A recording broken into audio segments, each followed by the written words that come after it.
by Tampa Bay's real producers and with none other than Tampa Bay's real producers, such as Samantha Boyd, who we have in house today. Good to see you, Sam. Good to see you. Thank you How so are much for you? having me. It's an honor to have you. If you don't know Samantha, we've actually featured her as a team leader with Robert Slack in one of our previous magazine issues with Tampa Bay Real Producers. I think that was maybe a year and a half ago now. Yeah. That we had you in there, and I think we've even featured you in a separate section for our Making a Difference spotlight, I believe, with a particular nonprofit organization that you were affiliated with. Does that ring a bell?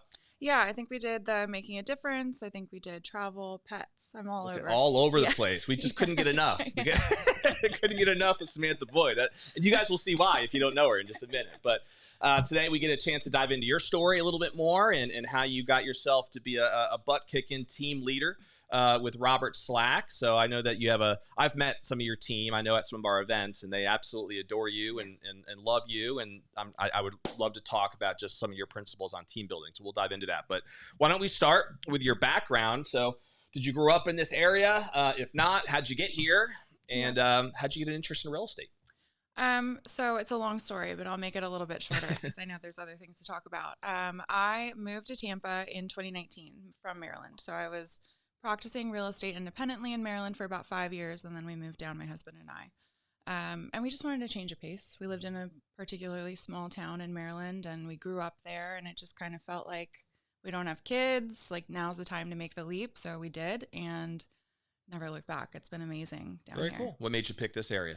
My brother-in-law moved down here like 2 years before. Nice. And convinced my husband that instead of spending, hundreds of dollars on flights every few months to visit him, we could just live here and then we could travel other places again. So, yeah, definitely my brother-in-law moving down was the kick in the butt that we needed. That makes sense. It was a pretty good choice, huh, for you Yes. guys? Did you go right to Hillsborough County, Tampa area, or where'd you guys move to? Yeah. So we started in like the Brandon, Riverview area. And then we we weren't like fulfilled by that. So it's really suburbs out there. And that was a step up from the more rural area that we were from, but we wanted to taste the city life. So we moved downtown, tried that out for a year. And then we just bought a home last February, 2 Februarys ago in like the North Hyde Park area. Nice. It's a great area. Congrats. Yeah, you. that's a beautiful. We actually, I think I told you before, there was a franchise that I used to run for neighborhood publications and magazines, and that is one of the neighborhoods that we produce a magazine for. I think it's called Hyde Park Living. Yes. Have you seen that? Yep. Yeah. We'll have to cool. have you in that too. I know that's a whole other thing that we can Great. feature you in. But is your husband in the real estate business with you?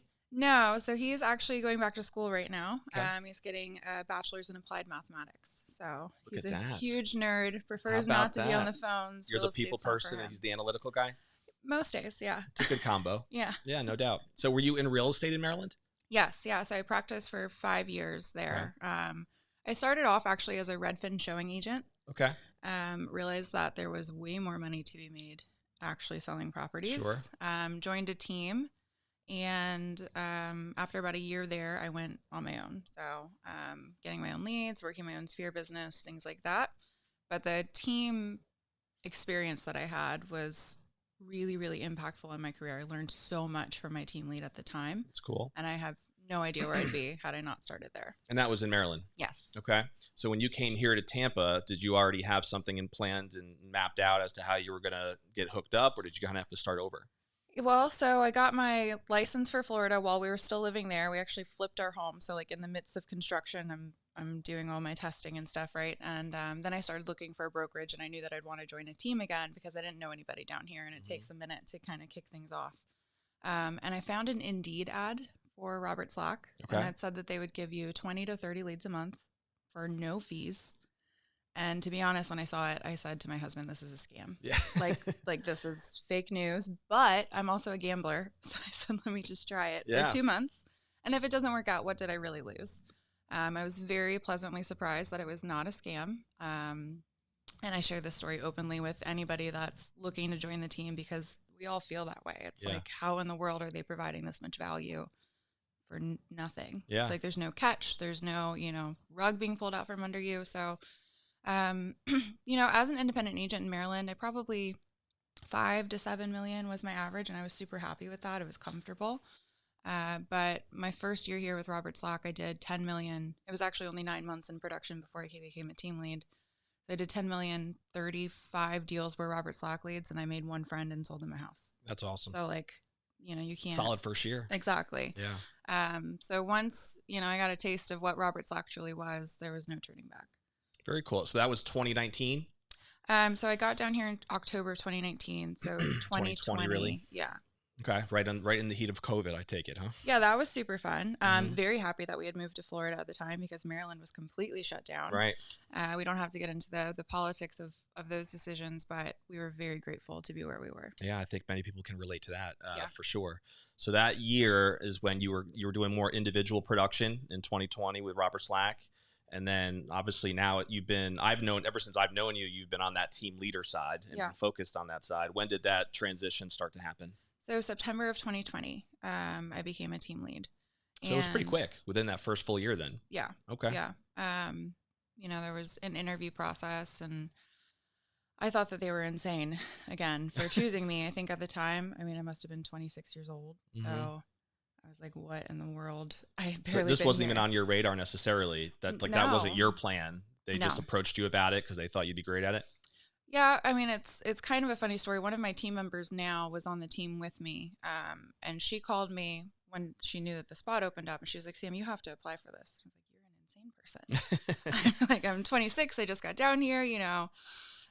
There's no way. And I said, again, I'm a gambler, right? I'll just do it. I'll just interview, and I'll never forget getting the call like, "Hey, we'd really like to offer you this position," and asking if I could wait 2 days to think about it because I hadn't really thought it was going to be a thing, right? Yeah. And so that night I got home and I told my husband, listen, I can do the team lead thing and I can still sell, 10 million plus a year. It's not going to be a big deal. Well, I very quickly realized you can do one or the other and be a wife, right? There's 2 out of 3 options that you have. So I've taken a step back from production, but I'm super happy in my team lead spot. Yeah. So there are, I've interviewed some people who are team leaders or even brokers who still self-produce, right? And then there's also, I think sometimes it's cultural in some organizations that's almost like frowned upon, and the team leader or the broker is just all about supporting the team and they don't do any production. Is there a cultural component to that at all with Robert Slack, or is it just an individual decision?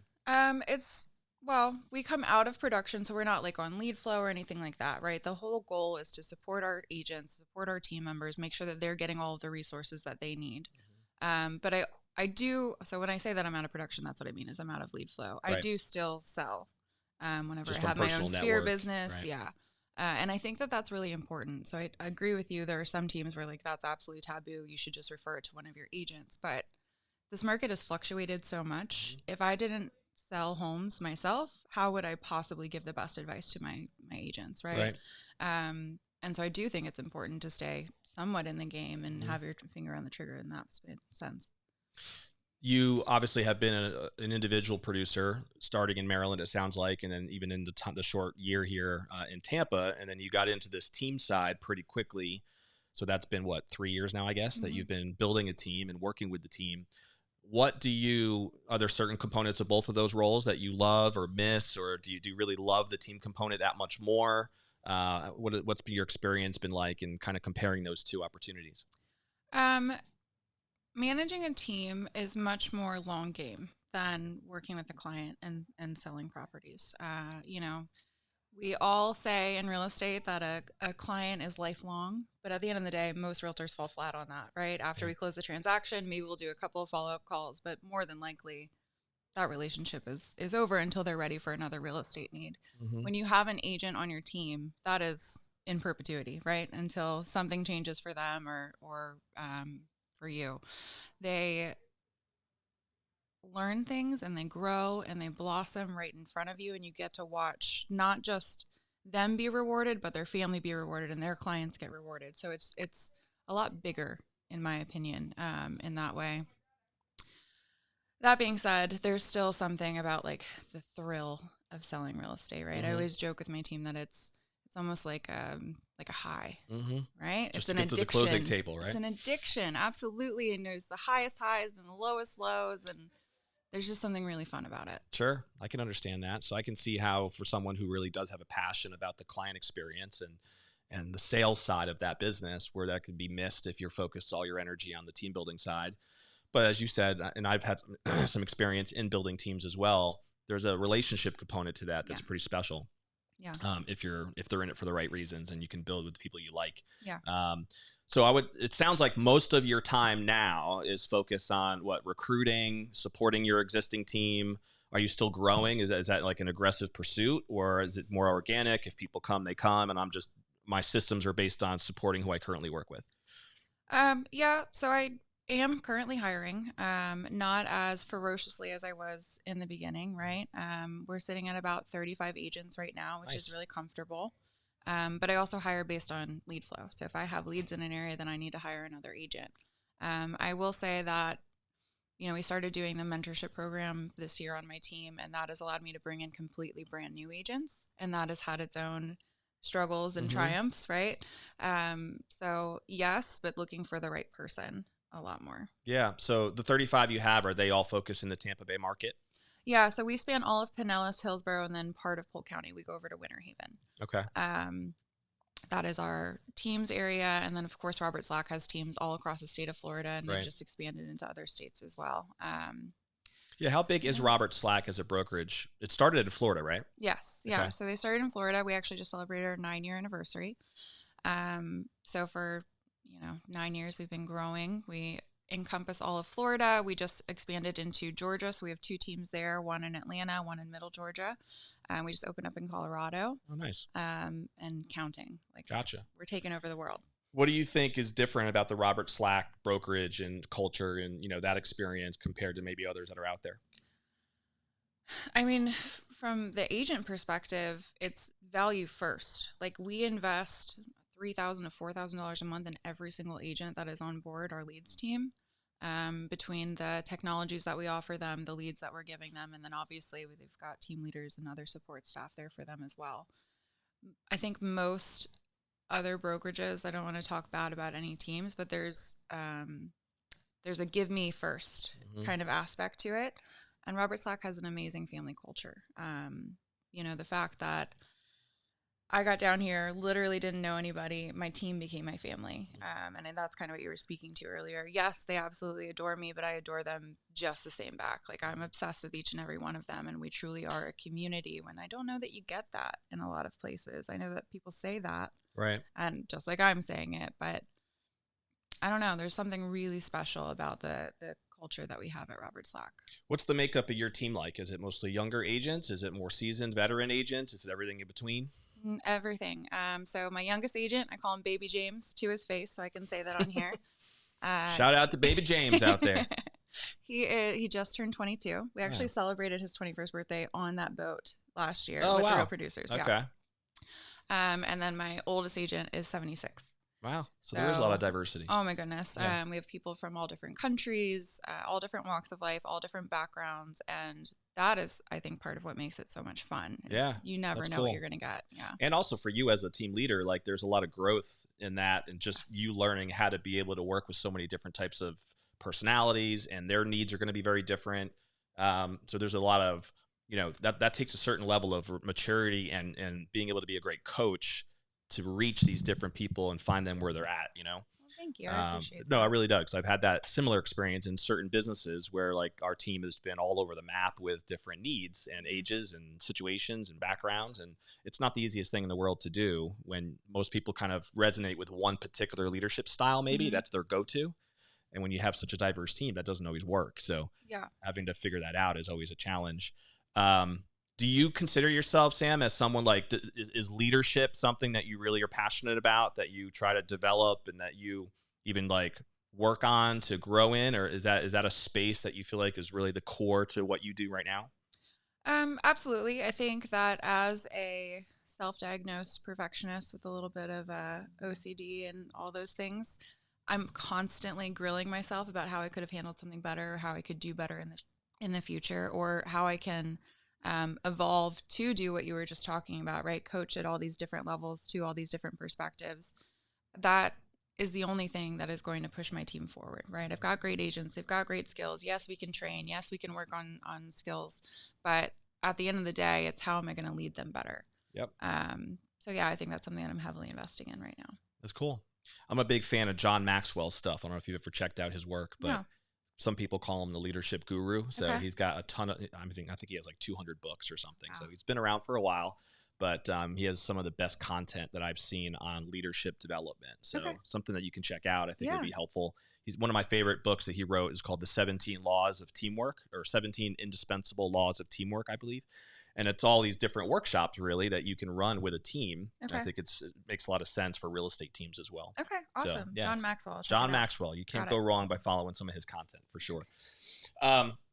So you now, I mean, 35 agents is a pretty big team. So you got your hands full there with a pretty big group. What did the team produce over the last year? Do you know? So 22, we did 180 million in change. We did 431 units. This year we have 155 pending and closed, 155 million. So, I think everybody's kind of taken a little bit of a dip. We're all feeling a slowdown, but I feel like we're going to get to that 180 again. And in the Robert Slack's program, like you described earlier, how you got into this, you interviewed for this team leader role fairly quickly, right? Within your first year. Is that something that anyone has an opportunity to get into as well? Or is it just, was there a need that they were looking for and just in this market like Tampa Bay and that just happened to be like a perfect storm for you? How does that, if someone else wanted to be a team leader, is that a program that anybody can pursue? So it's going to be based on availability. Yes, perfect storm for me. It just kind of worked out. I started as the team leader for Hillsborough, and then we merged with Pinellas, and then we got some Polk. But in our other states that we're expanding to, I would say that if somebody's interested, they should definitely reach out to our leadership team because we're definitely looking. Okay, cool. So your quote unquote territory, are you the only team leader in Hillsborough, Pinellas, and Polk? So anybody who would work as an agent in this market would be working directly with you? Under the leads team. So I know this is going to be a little confusing, but we do offer different models for our agents. I obviously run the leads division team here in Tampa Bay. Gotcha. We also have a 100% brokerage. We have a traditional team. We have a salaried team, and those span all across the state. Oh, okay. So if you want to be with Robert Slack, but you prefer the 100% model, we've got a spot for you. If you want to be with Robert Slack, maybe you're not as experienced, so you're not ready to be on a leads team, or you're only part-time, the traditional division is a place for you. And then our salary division is for, I mean, it's really hard to make the jump into real estate, right? So if you're working like a corporate 9-to-5, you have this stable income. How do you find the time to make that segue? So that's what the salary division is for. Oh, that's cool. I didn't realize that there was all those different options. So I don't think that's as normal either with some of the other brokerages that I'm aware of. They've really tried to customize different solutions based on where people are at, huh? Yeah. We want to essentially have an agent for their career. Right. We want to be able to start an agent off in Slack Academy, which is our, okay, you just got your real estate license and you literally have no idea what to do. Let's take you through all of our systems, how to manage a CRM, how to work a lead, how to write an offer, appraisals, financing, like all of that stuff to get you to the closing table. Now you actually have training for how to do your job because God knows we didn't get it when we got licensed. Right. Go to our traditional division, get support and training, close 3 to 4 deals, come to the leads division, grow a great sphere business, go to our 100% division. Yeah. So we can encompass the life of a realtor. That's cool. Yeah, that makes a lot of sense. I like that. Every now and again, I get agents who come to our panel series. As you're probably aware of, we run a monthly panel at Whiskey Cake.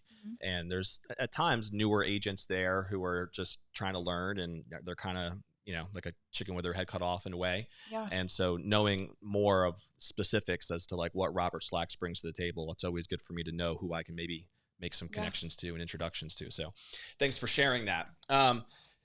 What do you think you love the most about being a team leader? What do I love the most? There is, particularly with brand new agents, but even some seasoned agents that are just new to our systems, there's like a moment where they get it and it clicks and you can see it in their eyes and you can hear it in their voice, and then you just watch the next few months, and that moment is absolutely my favorite thing. That's cool. Seeing the breakthroughs. Oh my goodness. Yeah. Yes. Light bulbs go off. Yes. Yes.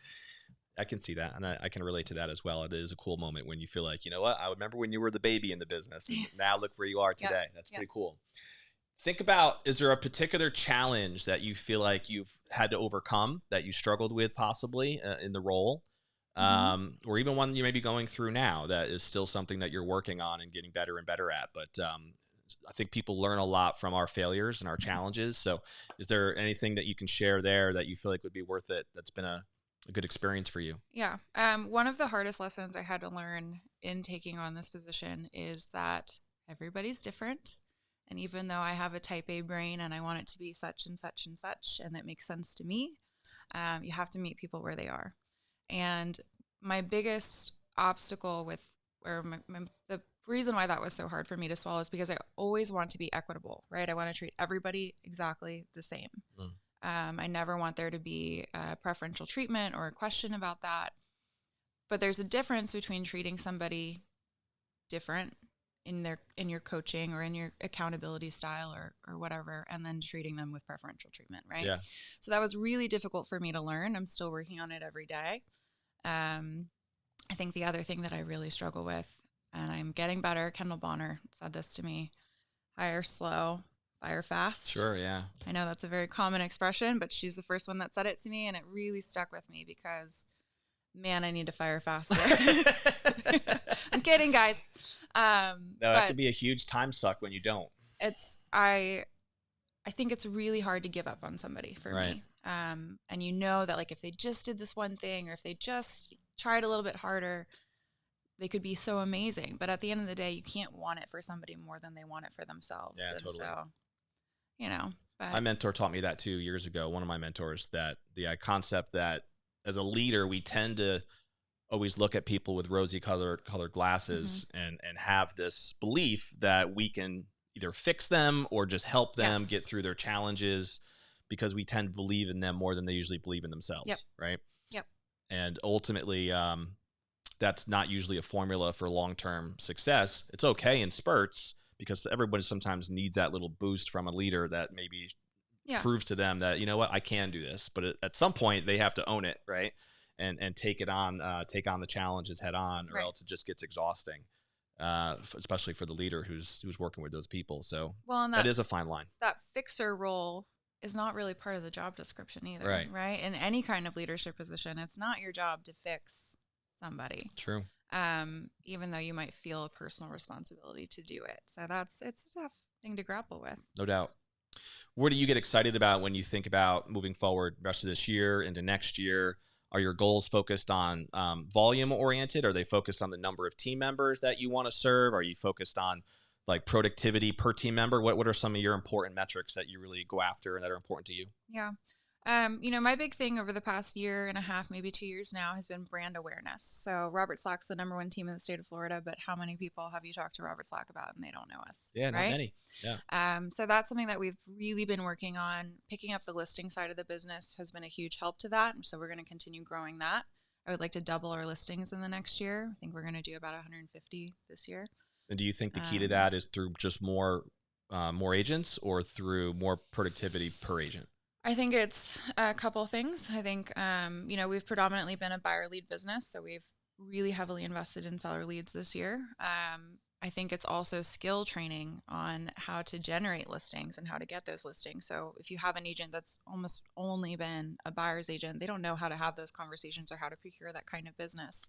And I think that's somewhere that we could definitely use more time and energy spent. So that's something that we will be focusing on for sure. But of course, it's volume based on. Sure. We're all here for the money. That is real estate, isn't it? Yes. Yes. Does the Robert Slack culture set any sort of like goals or objectives or benchmarks that they expect you to execute? Or is it more of like you're really independent and you can set your own goals and own objectives? How does that relationship work? I'm sure that if things were to just completely fall off, they'd be stepping in. I'm sure, absolutely. But no strict parameters that we have to hit or anything like that. Conversion is probably one of the biggest metrics that we hit on, because we do invest so heavily in leads. The expectation is that we're going to convert those leads. That makes sense. And as a company in whole, we've really done a lot of work to increase conversions on every lead source that we have. I think my team's sitting at about an average of 5% on our realtor.coms right now, which is above the norm for realtor.coms. And then our Zillows, I think Robert Slack as a whole is converting them at about like 12-15%, which is pretty high as well. Yeah, it is.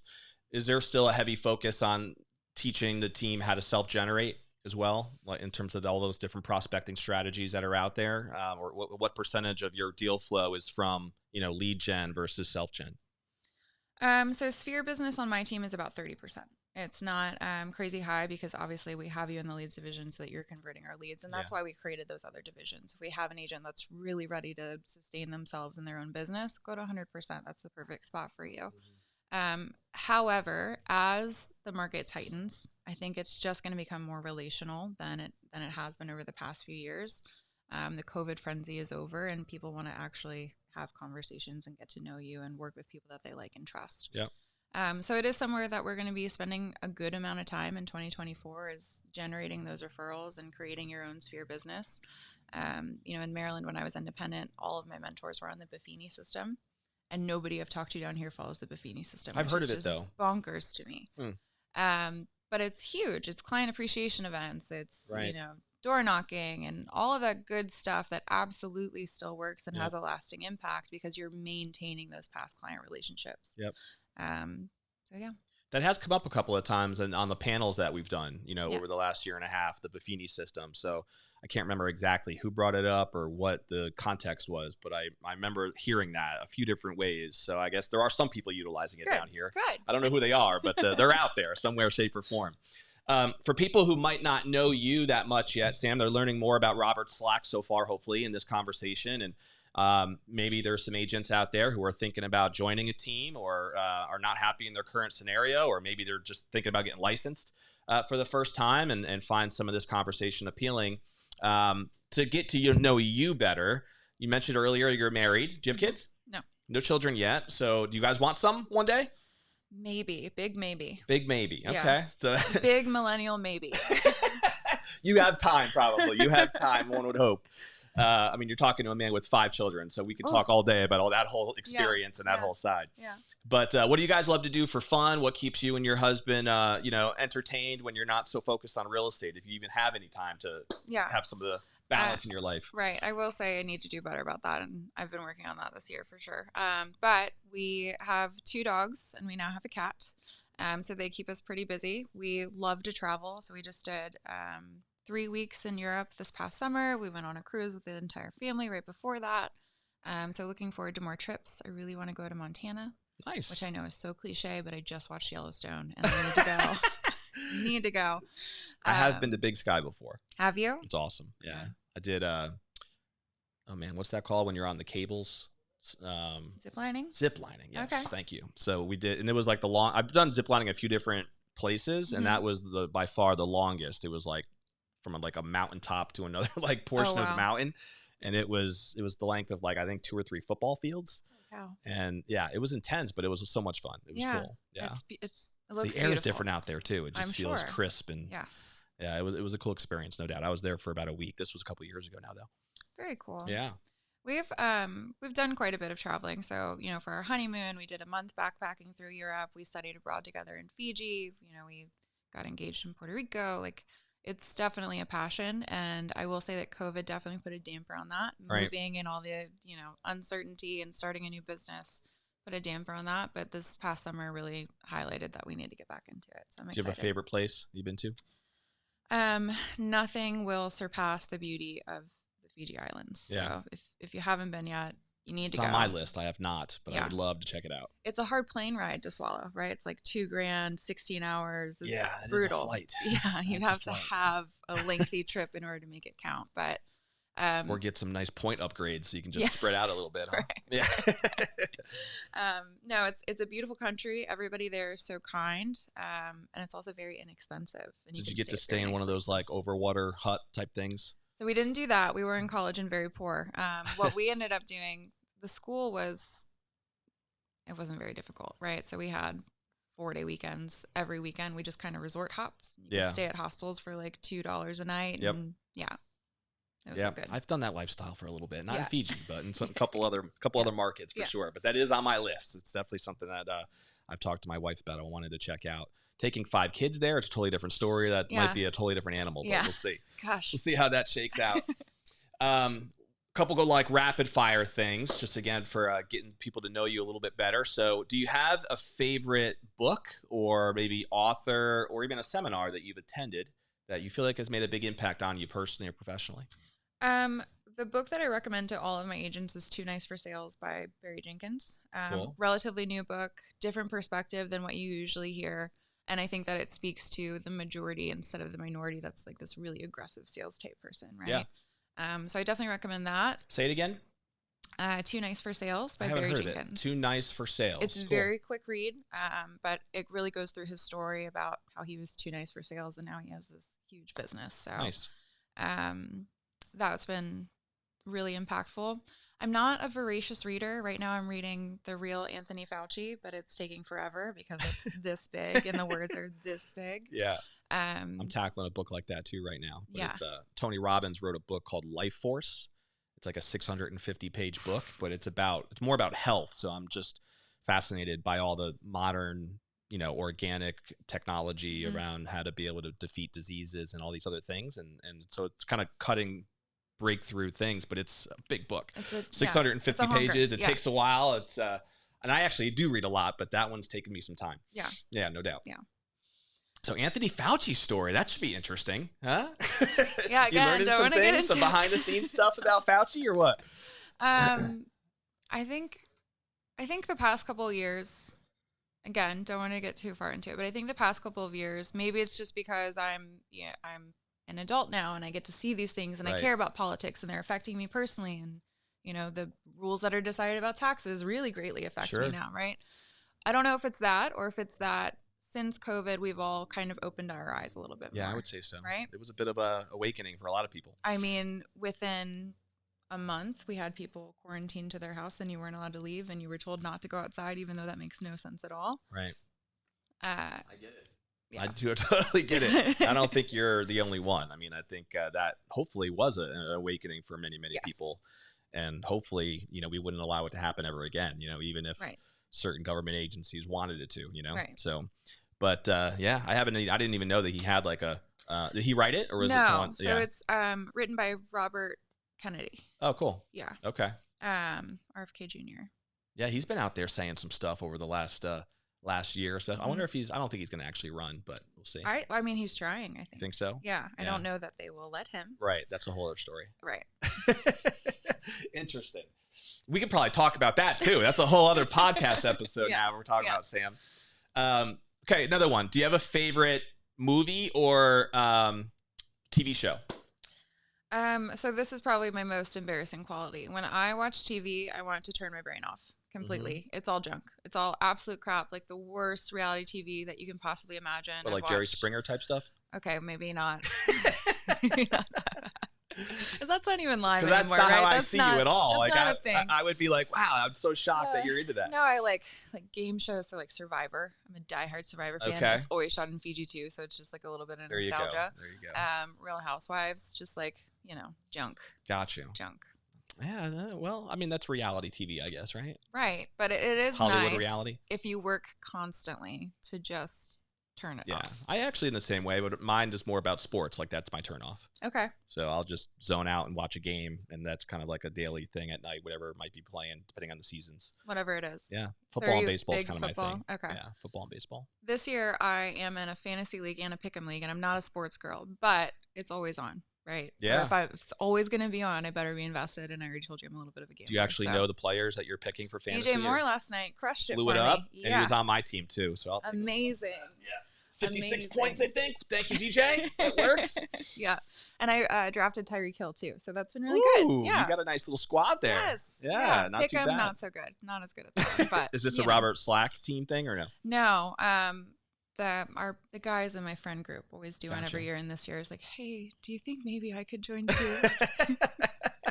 So do you like football? Do you watch the games? I'm again not super into sports, but they're on in my house all day. My husband watches them. He's a big fan. So I'm gonna be there. I'm gonna be watching. This at least gives me some kind of level of investment, and it makes it fun. There you go. That makes sense. I wish my wife would adopt that attitude. No. Give her the rush of drafting next year. You never know. She's actually a sweetheart. She lets me watch Sundays after we go to church in the morning. We're home usually by 1, right in time for a 1 o'clock kickoff. Yep. And that's kind of our time to veg out, and just she allows me to do my thing. Kids play generally around me. My 2 boys are now really getting into football though too, so they'll want to watch the games with me. Nice. But most of the time they're either running up and down the stairs, and then they're not chilling with me for sure. Do you have a favorite food? Um, I again, just a basic answer: sushi. Sushi's my thing. Oh, me too. My Big husband fan. does not enjoy eating sushi because I like eating it so much now. Like I've You ruined it spoiled it for for him. him. Yeah. It's a damn We shame. had a rule: anytime I had a closing that first year down here, we would go get sushi. We Yeah. had 36 closings That's that a good year. celebratory meal. He was over it. Yeah. You're So closing too many deals, yeah, Sam. You're ruining it for yeah. me. Maybe we eat something else. Yeah. Even though I could probably Um, swallow that. I'm a huge sushi fan myself. yeah.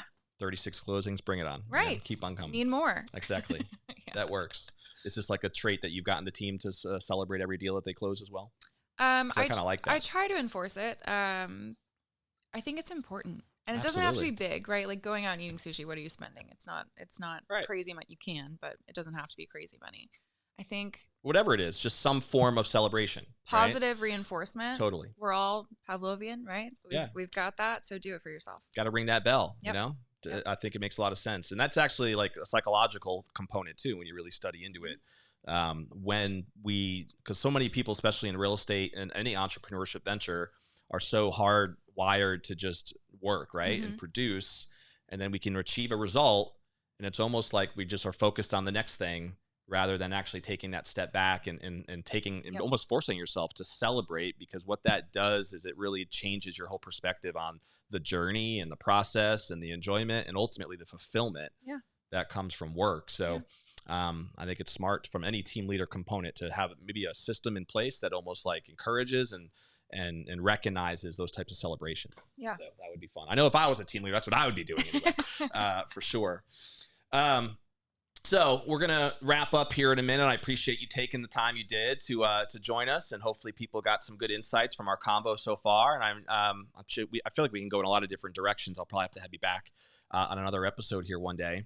But one of my favorite questions to ask, and this will be neat because you're such a young and vibrant woman who probably feels like you have a lot of time ahead of you for building your career and your business. But at some point, right, we all sit on that rocking chair and look back and say, what are we most excited about? What do we most want to be remembered for, right? And so I call this the legacy question. When you think about your role, Sam, and this could be professionally or personally, what do you think would be most important to you? And what would you like to be most remembered for when you think back in those days when you're in that rocking chair years to come? This is like the toughest question. Yeah, we saved that for last. This is the toughest. I think that it is important to me to be remembered for my kindness and my generosity, but also that I kick butt. You know what I mean? I grew up tough. Really had to support my siblings. I've had almost all of my siblings live with me in their adult lives, and 3. I think that there are a lot of people that have hard things happen, right? Mm-hmm. And they don't bounce back. They don't make that decision to push forward. And they kind of let it eat them up. And then they treat everybody wrong for all these things that have happened to them. And I never want that to be me. I want to far exceed my circumstances. I want to treat everybody with kindness. And I want to be the most generous because I could have really used that at a certain point in my life. Sure. So right now at 29, that's my answer. And I reserve the right to change it should I so choose. That's a good caveat there at the end for sure. Wow, 29 years old and you've built up a great team and have accomplished a lot. So it's exciting. Yeah, no doubt. You should be proud. And I'm sure your husband's probably really proud of you as well for what you've built so far. And the future's exciting. Let's see what happens in the next years to come, huh? Yeah, absolutely. So we're going to, if anybody wants to reach out to you, Sam, so as we said, we never know who comes across one of these episodes. It could be a new agent. It could be an experienced agent. It could be someone who's just starting a team for the first time. If anybody wants to pick your brain more about Robert Slack, about just team development, about anything that we discussed, what's the best, and you can look in that camera, I guess, to say it. Rob is giving me the finger over here. What would be the best way for people to reach you, contact you? We'll make sure we throw it up on our descriptions and on our screen. You can speak it into the camera, I guess. Okay. So best way to reach out to me, send me an email, samantha.boyd@robertslack.com, or send me a DM on Instagram. It's going to be @SamanthaBoyd_. So super easy. And I'm always open to help. So feel free to reach out. I love those millennials. They love Instagram. You got to follow them on the gram. That's what it's all about nowadays, people. All right, we're going to wrap up the episode, and we always end with a challenge, right? Because that's the whole point. If you're going to take the time to watch this episode and listen to it, if you're in the car, if you're watching the YouTube video at home, hopefully you're not watching the YouTube video while you're driving. What is one action step, right, that you can take from this conversation that is going to help you move forward personally and professionally? Maybe it's one of the books that we brought up as a recommendation. Maybe you need to look into what Robert Slack has to offer if you liked a lot of the things that Sam brought up. Maybe you want to just reach out to Sam to have a conversation. Maybe you have been kind of on the fence about doing this whole team leader thing, or you have a similar opportunity that you've been debating, whether you want to go down that road. And based on our conversation, maybe it encouraged you to go ahead and take the leap, right? There's all kinds of different things that we dove into in the last 40 minutes or so. Then can you take one action step from this conversation that'll help you move forward? And if you do, then of course your time was worth it in investing and watching this episode. So we will see you, of course, on the next episode of Tampa Bay Real Producers, and we'll see you then.